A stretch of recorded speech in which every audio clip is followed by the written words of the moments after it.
Hello friends. आशा करती हूँ आप सभी लोग ठीक होंगे। और हम डॉक्टर नगेंद्र का हिंदी साहित्य का इतिहास का अध्ययन कर रहे थे। इसमें अध्याय 4 में हम सगुण निर्गुण भक्ति काव्य का अध्ययन कर चुके हैं, जिसमें संत काव्य और हमारा सूफी काव्य कंप्लीट हो गया है। आज अध्याय 5 में हम सगुण भक्ति काव्य का अध्ययन करेंगे। अगर आप चैनल पर पहली बार आए हो, चैनल को लाइक शेयर सब्सक्राइब करके बेल आइकन पर ज़रूर करें, ताकि आने वाले सभी वीडियोज़ आपको सबसे पहले प्राप्त हो। तो हम बिना देरी किए हुए शुरू करते हैं। ये हिंदी साहित्य से रिलेटेड जितने भी कॉम्पिटिटिव एग्ज़ाम्स हैं, उन सभी के लिए वेरी इंपॉर्टेंट वीडियो है, तो उसे आप ज़रूर देखें। उनकी प्लेलिस्ट आपको चैनल पे मिल जाएगी, वो आप चेक कर सकते हैं। तो हम शुरू करते हैं बिना देरी किए हुए। सगुण भक्ति काव्य अध्याय 5 वैष्णव भक्ति का उदय। पहले हम ये देखेंगे कि वैष्णव भक्ति का उदय किस प्रकार हुआ। वैष्णव भक्ति का उदय भक्ति के उद्भव और विकास के संबंध में पर्याप्त मतभेद होने पर भी यह प्रमाणिक रूप से कहा जा सकता है कि आस्तिक भाव से ईश्वर उपासना करने वाले आर्यों में भक्ति के मूल बीज विद्यमान थे और भक्ति के विविध प्रकारों को उन्होंने वैदिक काल में ही किसी न किसी रूप में ग्रहण कर लिया था। मध्ययुगीन सगुण भक्ति में उपलब्ध अनुराग सूचक भक्ति की अभिव्यक्तियों को पाश्चात्य विद्वान अभारतीय मानकर विदेशी प्रभाव सिद्ध करने का प्रयत्न करते रहे हैं। वेबर, कीथ, ग्रियर्सन, विल्सन आदि पाश्चात्य विद्वानों ने कृष्ण को क्राइस्ट और कृष्ण भक्ति को ईसा मसीह की प्रेम उपासना का रूप सिद्ध करने का प्रयास किया है। वेबर महोदय ने तो कृष्ण जन्माष्टमी पर्व और महाभारत में वर्णित श्वेत द्वीप को भी ईसाई धर्म की देन बताया है, किंतु जिन कल्पित तथ्यों के आधार पर सगुण भक्ति को अभारतीय सिद्ध करने का प्रयास किया गया, उन सभी तथ्यों को अनुसंधान द्वारा उन विद्वानों ने निर्मूल एवं भ्रामक ठहरा दिया। सगुण भक्ति में राग तत्व की प्रधानता देखकर जिन पाश्चात्य विद्वानों को इसके उद्भव के संबंध में भ्रम हुआ, निश्चय ही उन्होंने ना तो वैदिक वांग्मय का अध्ययन किया था, ना ही उन्होंने अभारतीय उपासना मार्ग की परंपरा को समझा था। भारतीय भक्ति भावना का जितना व्यापक विस्तार वैदिक काल में मध्य युग तक हुआ, यदि उसका अधिकांश या आधा भाग भी जो है इन विद्वानों को विदित होता, तो इस सगुण भक्ति को अभारतीय या विदेशी तत्व कहने की भूल वे विद्वान कदापि न करते। आगे है वस्तुतः वैष्णव भक्ति के क्रमिक विकास का यदि अनुसंधान किया जाए तो उसका बीज वैदिक धर्म में लक्षित होगा। वैदिक विष्णु देवता को यदि सगुण भक्ति का अवतार देवता माना जाए, तब इसका क्रमिक विकास सहज ही स्थित हो जाता है, किंतु वैदिक विष्णु और भागवत धर्म के स्वीकृति विष्णु देवता में भेद माना जाता है। भागवत धर्म का उदय ईसा के 4-5 शती पूर्व हो गया था। अतः मध्ययुगीन भक्ति के मूल आधार विष्णु, राम और कृष्ण देवता ना तो पाश्चात्य प्रभाव की उपज है, ना राग अनुराग प्रेमा भक्ति किसी अभारतीय तत्व से प्रभावित है। भागवत 5 रात्र से पर 7 तत्व मतों का उल्लेख महाभारत में बड़े विस्तार से उपलब्ध है और इन्हीं मतों का विकास मध्य युग में हुआ। पाश्चात्य विद्वानों को विदित होना चाहिए कि वैदिक विष्णु देवता को यदि वे मध्ययुगीन विष्णु का रूप नहीं मानते, तब भी भागवत धर्म में स्वीकृत विष्णु तो ईसा मसीह से 5000 वर्ष प्राचीन है। भागवत धर्म का पुनर्गठन ईसा पूर्व 2री शताब्दी में हुआ, जिसके स्वरूप यूनान देश के निवासी हेलियोडोरस ने अपने को भागवत कहने में गौरव का अनुभव किया और अपने गरुड़ स्तंभ में वासुदेव के रूप में विष्णु का उल्लेख किया। गुप्त सम्राट भी अपने परम भागवत कहने में गौरव मानते थे। गुप्त काल में विष्णु के अवतारों की केवल चर्चा ही पूजा अर्चना भी होती थी। केवल चर्चा ही नहीं, पूजा अर्चना भी होती थी। इस समय के अभिलेखों में विष्णु के वासुदेव, नारायण आदि नामों का उल्लेख इस तथ्य का प्रमाण है कि उनकी उपासना पूजा के लिए अनेक नाम प्रचलित हो चुके थे। इन प्रमाणों की ओर पाश्चात्य विद्वान ने ध्यान न दे कर सगुण भक्ति को अभारतीय सिद्ध करने का मिथ्या प्रयास किया। आगे सगुण भक्ति साहित्य में अनुराग परक माधुर्य भाव मंडित अभिव्यक्तियों को देखकर एक दूसरे प्रकार का भ्रम भी फैला है। प्रेम राग और श्रृंगार के साथ दैन्य एवं कृपण्य की युक्तियाँ यह भ्रम उत्पन्न करने में सहायक सिद्ध हुई। निर्गुण निराकार ब्रह्म उपासना से दूर हटकर सगुण उपासक भक्त कवि तत्कालीन राजनीतिक परिस्थितियों से खिन्न और उद्विग्न होकर भगवान की शरण में जाने को ललायित हुए थे। राजनीतिक दासता अर्थात मुगल शासकों की साम्राज्य स्थापना के बाद हिंदू जनता एक प्रकार की लाचारी परवस्था और निराशा में लीन होकर ईश्वर की शरण में जाने के सिवा त्राण का और कोई उपाय ढूंढ नहीं पाती थी। फलतः राम और कृष्ण की सगुण भक्ति द्वारा वह ऐसे अवतारों भगवान को अपने पास रखना चाहती थी जो निसंबल, त्रस्त, पीड़ित और विषण हिंदू जनता की रक्षा कर सके। इन सगुण उपासक भक्त कवियों ने नाथ पंथ या अन्य निर्गुण पंथी कवियों का अनुसरण न करते हुए अवतारवादी विष्णु भगवान को अपना आराध्य बनाया और उसके रूप में शील, गुण, सौंदर्य के मनोहारी चित्र अपनी कविता में अंकित हुए। इस प्रकार के वर्णन में परोक्ष रूप से उनकी ये धारणा रही कि राजनीतिक दासत्व से पीड़ित होने पर भी भक्ति को शांत और आत्मनिर्भर होने का मार्ग सगुण भक्ति के माध्यम से सुलभ हो सकता है। आगे है हिंदी साहित्य का इतिहास लिखने वाले विद्वानों ने इन भक्त कवियों की भक्ति भावना के पीछे राजनीतिक परिस्थितियों का प्रच्छन्न प्रभाव स्वीकार किया है, किंतु सगुण भक्ति की परंपरा का अनुशीलन करने से यह विदित होता है कि हिंदी के भक्त कवियों की सगुण भक्ति साधना समग्रियांशतः राजनीतिक परिस्थिति या परिवेश का परिणाम न होकर वैदिक काल से प्रवाहमान भक्ति का ही एक रूप था। अवतारवाद की कल्पना करने के साथ ही इस देश में सगुण भक्ति के इस व्यापक भक्ति भाव को स्थान मिल गया था और इसके विभिन्न रूप और प्रकार भी विकसित होने लगे थे। यदि राजनीतिक दासत्व का दुखद प्रसंग न भी आता तब भी सगुण भक्ति अपने स्वाभाविक रूप में विकसित होती। आगे है सगुण भक्ति के प्रबल प्रवाह का एक अन्य कारण और भी निर्दिष्ट किया जाता है। कुछ विद्वान का मत है कि बौद्ध और जैन धर्मों को नास्तिक ठहरा देने के बाद अद्वैतवाद का प्रचार हुआ और शंकराचार्य इस सिद्धांत के प्रबल पोषक बने। अहम ब्रह्मास्मि और सर्व खलविंद ब्रह्म के आधार पर संसार को मिथ्या और क्षणभंगुर मानने वाले ब्रह्मज्ञानी आचार्यों के साथ कुछ अज्ञानी और निरक्षर ब्रह्मवादी भी पैदा हो गए।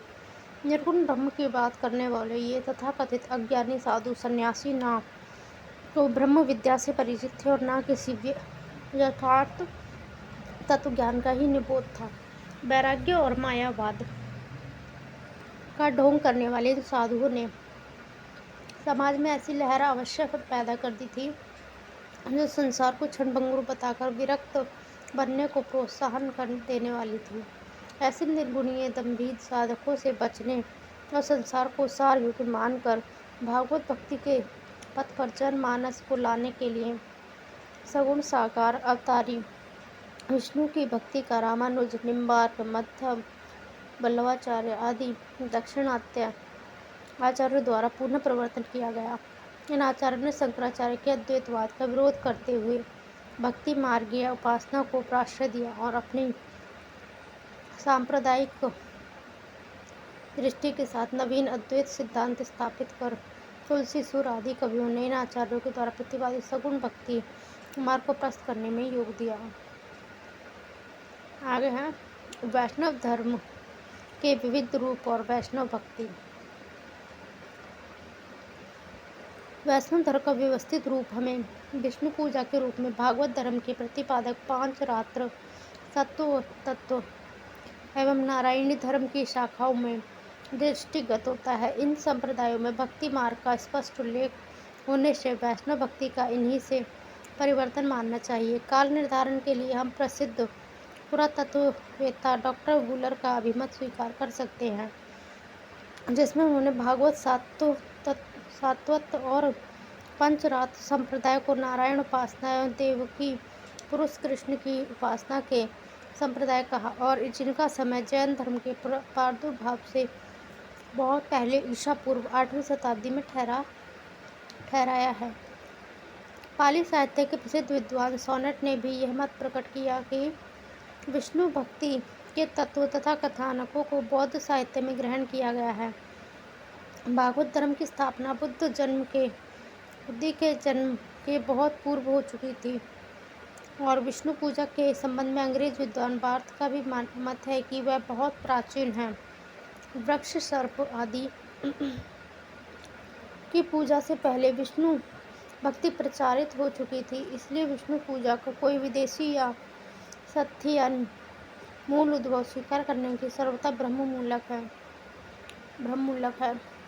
आगे विष्णु और वासुदेव की एकता स्थापित करने वाले भक्ति संप्रदाय में भागवत संप्रदाय के बाद सात्वत धर्म माना जाता है। वासुदेव को ही इसका प्रवर्तक भी स्वीकार किया जाता है।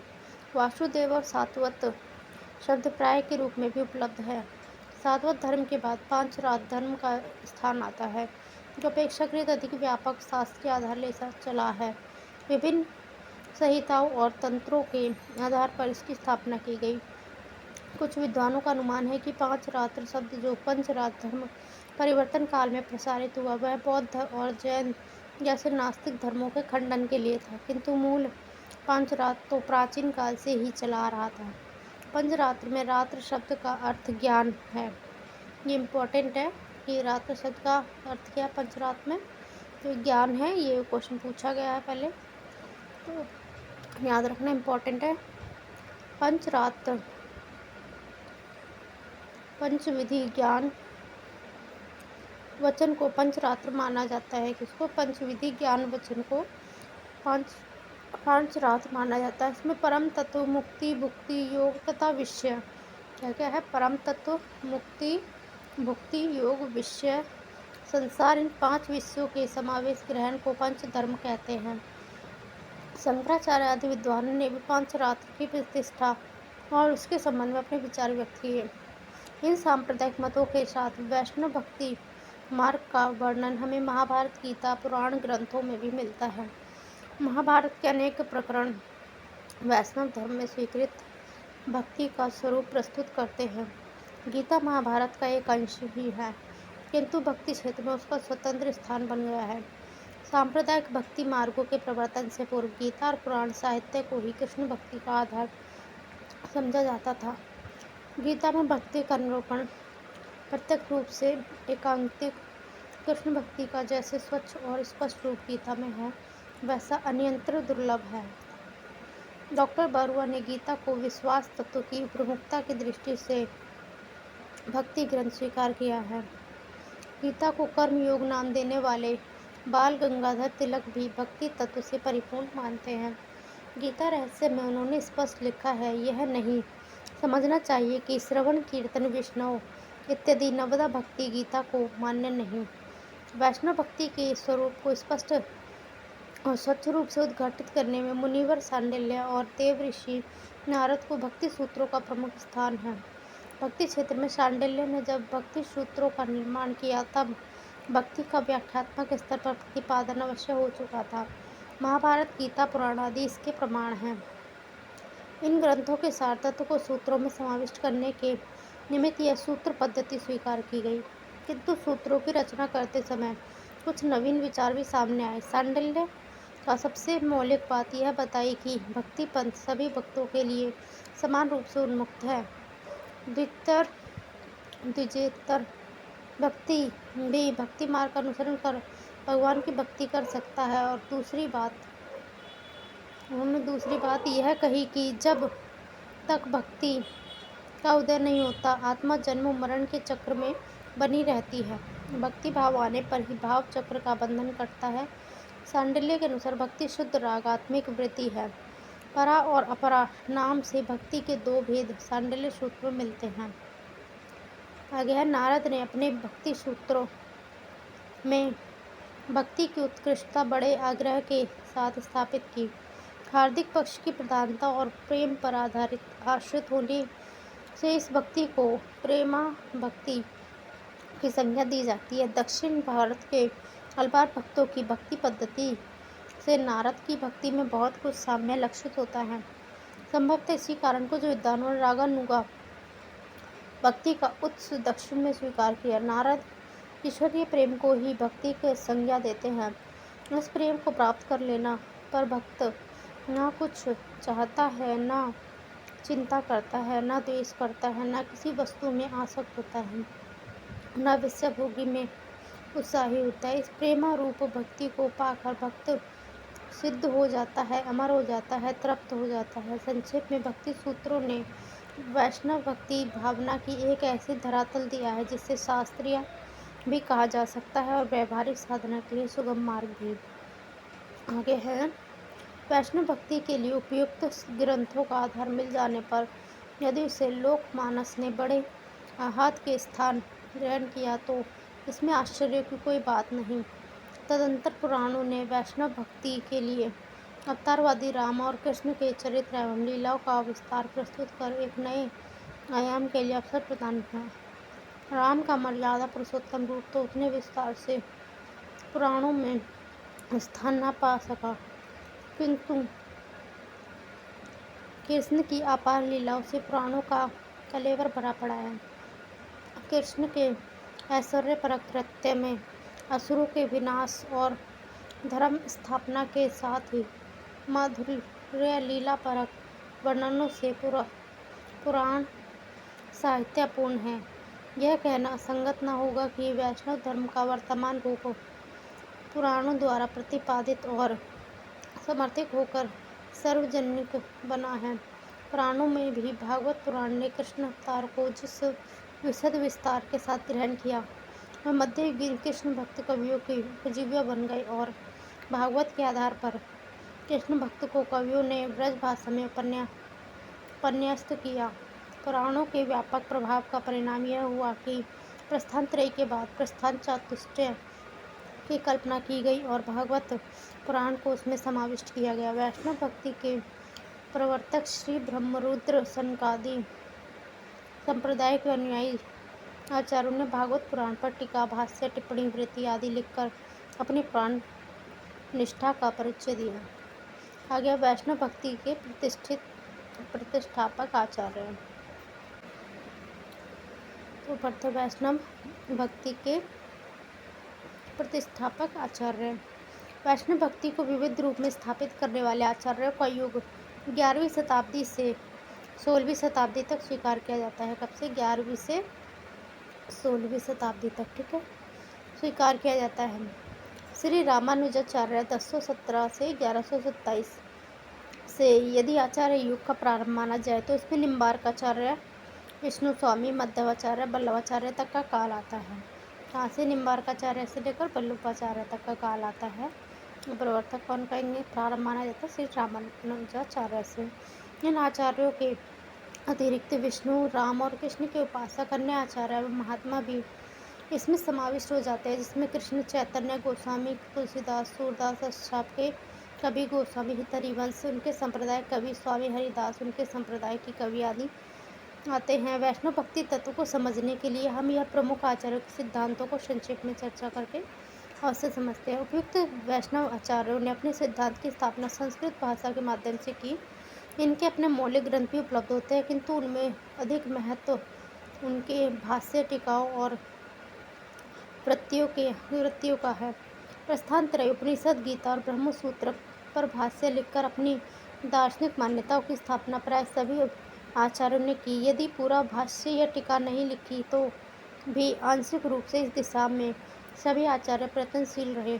वस्तुतः इन सभी भाष्य एवं टीकाओं द्वारा आज उनके मंतव्य का बोध होता है। शंकराचार्य ने भी प्रस्थान त्रय पर भाष्य लिखकर अपने अद्वैतवाद का प्रतिपादन किया।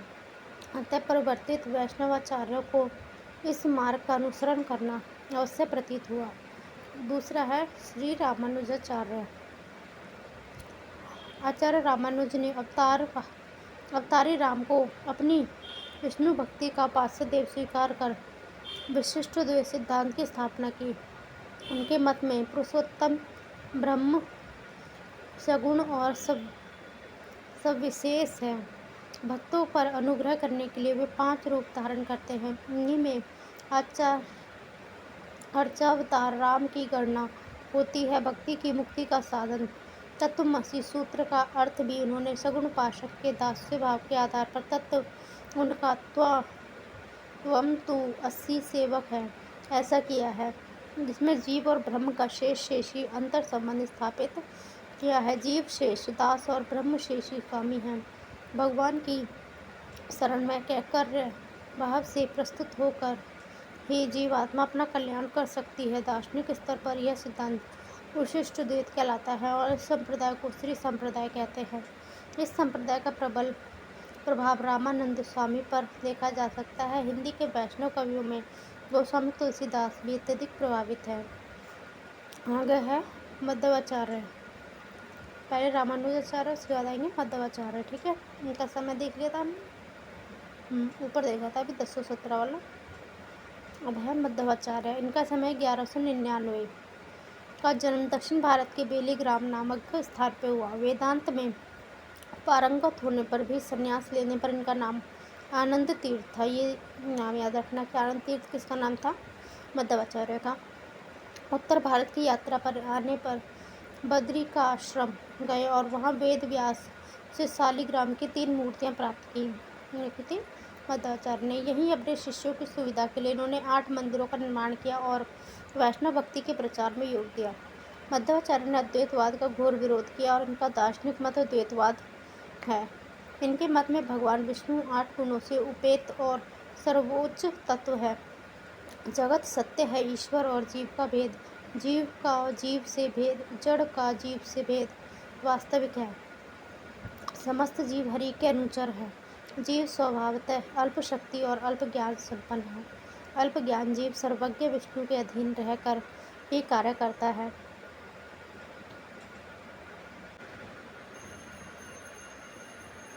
जीव कार्य करता है, जीवों में तारतम्य रहता है। सांसारिक दशा में ही नहीं, मोक्ष दशा में भी यह तारतम्य विद्यमान रहता है। अपने वास्तविक सुख की अनुभूति ही मुक्ति है। मुक्ति का सर्वश्रेष्ठ साधन अमला भक्ति है।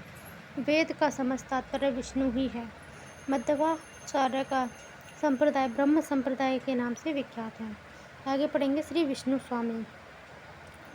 विष्णु स्वामी के नाम से 3 आचार्य का इतिहास ग्रंथ में उल्लेख मिलता है। रुद्र संप्रदाय के अंतर्गत जिनको आचार्य का स्थान दिया जाए यह अध्यय अवधि अनिर्णित है। सर्वज्ञ सूत्र नामक ग्रंथ के रचयिता प्राय विद्वान लोग रुद्र संप्रदाय का आचार्य विष्णु स्वामी मानते अतः काल निर्णय कठिन है। डॉक्टर भंडारकर के अनुमान से इनका उदय 13वीं शताब्दी में हुआ। विष्णु स्वामी 1300 के आसपास के मध्य में ईश्वर सच्चिदानंद स्वरूप हैं तथा वे अपनी अहदिनी वित्त के द्वारा अश्लिष्ट माया उन्हीं के अधीन रहती है। उनके मत में ईश्वर का प्रधान अवतार सिंह है। कुछ विद्वान नरसिंह और गोपाल दोनों का इन्हीं उपासक मानते हैं। इस संप्रदाय के दार्शनिक सिद्धांत ग्रंथ रूप में उपलब्ध नहीं है। इनका शिष्य परंपरा में वल्लभाचार्य का स्थान है और उन्हीं के सिद्धांत को विष्णु संप्रदाय में स्थान दिया गया है। अतः वल्लभाचार्य के सिद्धांत के रूप में ही इस विषय पर विस्तार से विचार किया जाएगा। आगे देख लेते हैं हम निम्बार्काचार्य।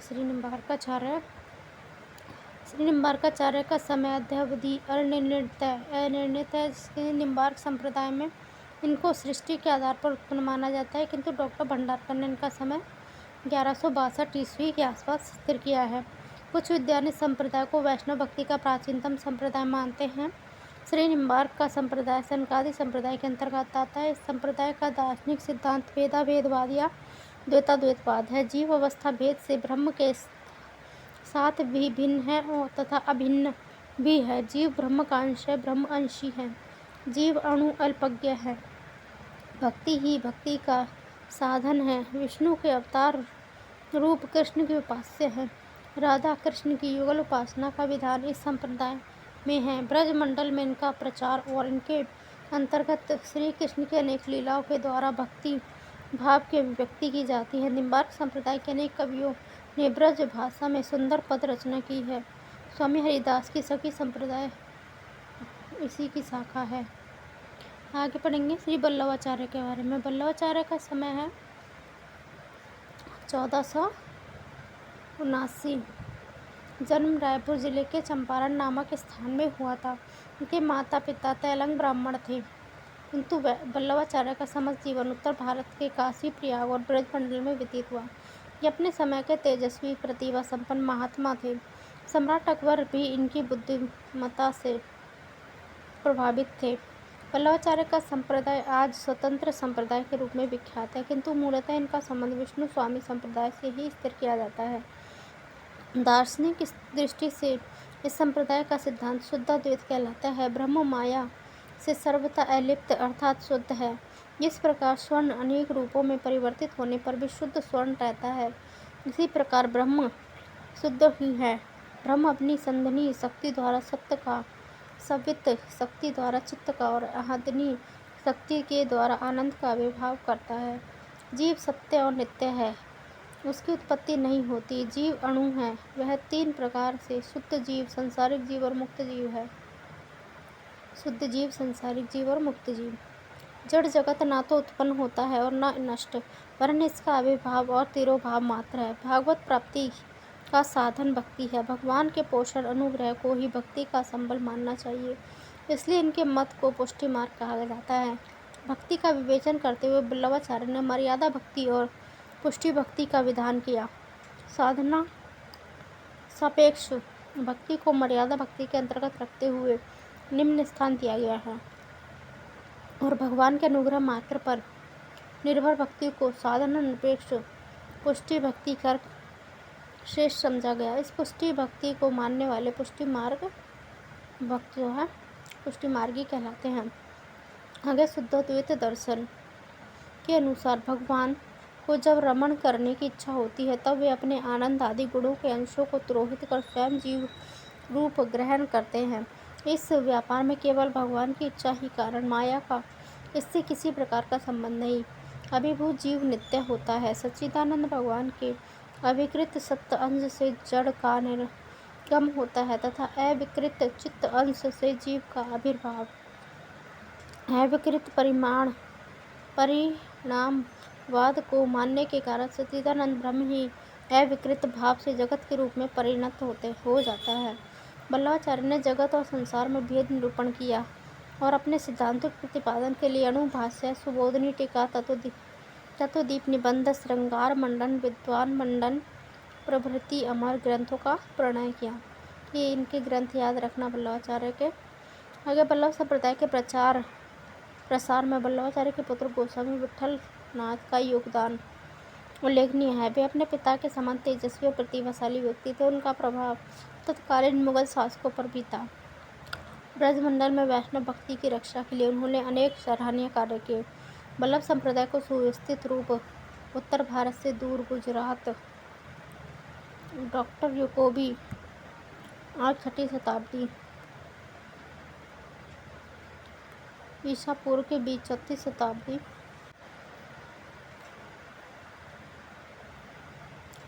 इसमें एक पेज मिसिंग हो गया है। डॉक्टर याकोबी 6वीं शताब्दी ईसा पूर्व के बीच, डॉक्टर कीथ 4वीं शताब्दी ईसा पूर्व तथा पीटर ग्रीन 3वीं शताब्दी ईसा पूर्व स्वीकार करते हैं। इसकी रचना काल के बारे में मत अभिन्न है। अधिकांश विद्वान के अनुसार इसकी रचना महात्मा बुद्ध के अवतार से पूर्व हो चुकी थी, क्योंकि इसमें गौतम बुद्ध के अवतार का उल्लेख नहीं है।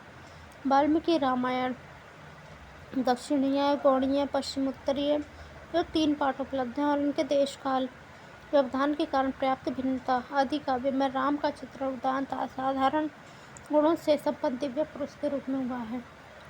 वाल्मीकि रामायण की कथा महाभारत में भी अनेक स्थलों पर विविध प्रसंगों में आरण्य, द्रोण, शांत पर्व में वर्णित है। युधिष्ठिर के शोकाकुल होने पर ऋषि मार्कंडेय द्वारा उन्हें सुनाया गया रामोपाख्यान अन्य पर्वों में उपलब्ध राम कथा की अपेक्षा सर्वाधिक विस्तृत है। सीता की अग्नि परीक्षा आदि कुछ प्रसंगों में भी नहीं क्रांति पर प्रसंगों के न होने एवं किंचित परिवर्तित रूप से होने के कारण यह माना जाता है कि महाभारत में उपलब्ध रामकथा वाल्मीकि रामायण से प्रभावित होने के साथ साथ रामकथा के लोक प्रचलित मौखिक रूप पर भी आधारित है। वाल्मीकि रामायण में राम अलौकिक महापुरुष हैं, किंतु महाभारत में उनका अवतारवादी रूप है। रामकथा का अनुरागमयी भक्ति भावना की दृष्टि से आख्यान अगस्त्य संहिता, राघवीय संहिता, राम पूर्व तापनीय उपनिषद, रामोत्तर तापनीय उपनिषद, राम रहस्य उपनिषद प्रभृति धार्मिक ग्रंथों में उपलब्ध होता है। अध्यात्म रामायण, आनंद रामायण, अद्भुत रामायण, भुसुंडी रामायण, हनुमंत संहिता, राघवोल्लास आदि ग्रंथों में रामकथा की धार्मिक एवं दार्शनिक व्याख्या प्रस्तुत की गई है। विष्णु पुराण, वायु पुराण, भागवत पुराण, कूर्म पुराण में रामकथा सर्वाधिक वैविध्य संपन्न है। बरहा, अग्नि, लिंग, वामन, ब्रह्म, गरुण, स्कंद, पद्म, ब्रह्मवर्तते आदि पुराणों में भी रामकथा के अनेक प्रसंग दृष्टिगत होते हैं। इनमें पार ब्रह्म स्वरूप राम की प्रतिष्ठा हुई है। आगे हैं बौद्ध एवं जैन ग्रंथों में रामकथा, और ये हम नेक्स्ट वीडियो में करेंगे। तब तक के लिए धन्यवाद। चैनल को लाइक शेयर सब्सक्राइब करके बेल आइकन प्रेस ज़रूर करें और चैनल को लाइक ज़रूर किया करें। सभी वीडियोस को जो भी आप देखते हैं उन्हें पूरा देखा करें, इससे आपको हेल्प मिलेगी, आपके हिंदी साहित्य मजबूत होगा। धन्यवाद।